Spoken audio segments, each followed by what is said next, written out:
আমি শুভেন্দু অধিকারী পশ্চিমবঙ্গ বিধানসভায় সদস্য নির্বাচিত হইয়া ঈশ্বরের নামে শপথ করিতেছি যে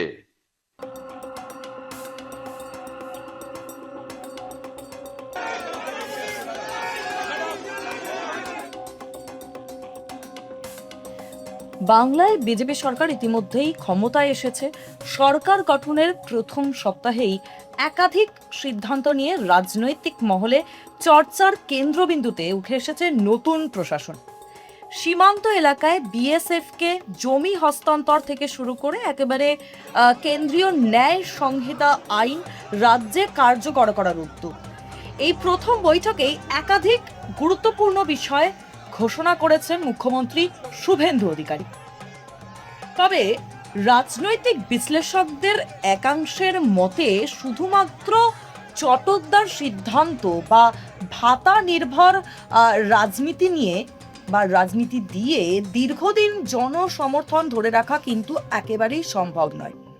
ক্ষমতায় টিকে থাকতে গেলে সরকারকে শুরু থেকেই কিছু বিশেষ বিষয় অত্যন্ত সতর্ক থাকতে হবে। বিশেষ করে আমরা দেখতে পেয়েছি যে বামফ্রন্ট ও তৃণমূল জামানায় যে ভুলগুলি ধীরে ধীরে একটা অ্যান্টি ইনকামবেন্সি বা জনরোষের কারণ হয়ে উঠেছিল, বিজেপি নিশ্চয়ই চাইবে না সেই একই পথে হাঁটতে। এবার দেখে নেওয়া যাক যে কোনো 5টি ভুল যা এড়িয়ে চলতে চাইবে নতুন বিজেপি সরকার। প্রথমেই বলতে হবে যে নির্বাচনী জয়ের পরে অনেক সময় রাজনৈতিক দলগুলির মধ্যে অতিরিক্ত আত্মবিশ্বাস তৈরি হয়। বিজেপির ক্ষেত্রেও সেই ঝুঁকি কিন্তু থেকে যাচ্ছে।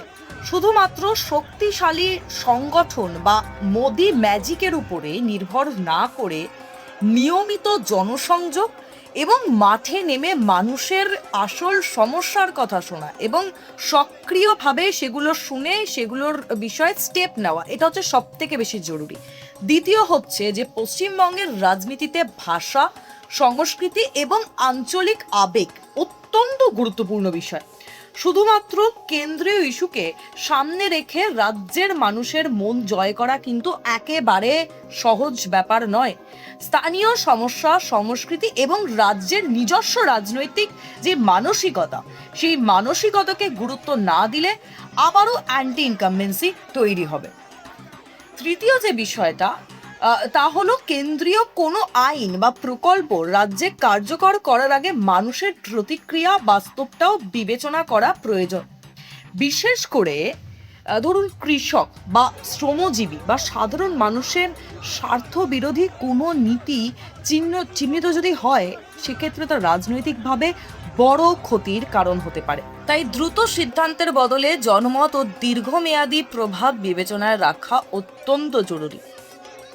4 নম্বর হচ্ছে যে নির্বাচনী প্রতিশ্রুতিগুলি বাস্তবায়িত হচ্ছে কিনা সেটাও কিন্তু দেখতে হবে। তা সাধারণ মানুষের সবসময় এটা যেমন নজরে রাখবে, তেমন কাজের তুলনায় অতিরিক্ত প্রচার বা একটা প্রোপাগান্ডা, একটা ন্যারেটিভ সেট করে দেওয়া মানুষের মধ্যে একটা বিরূপ প্রতিক্রিয়া তৈরি করতে পারে।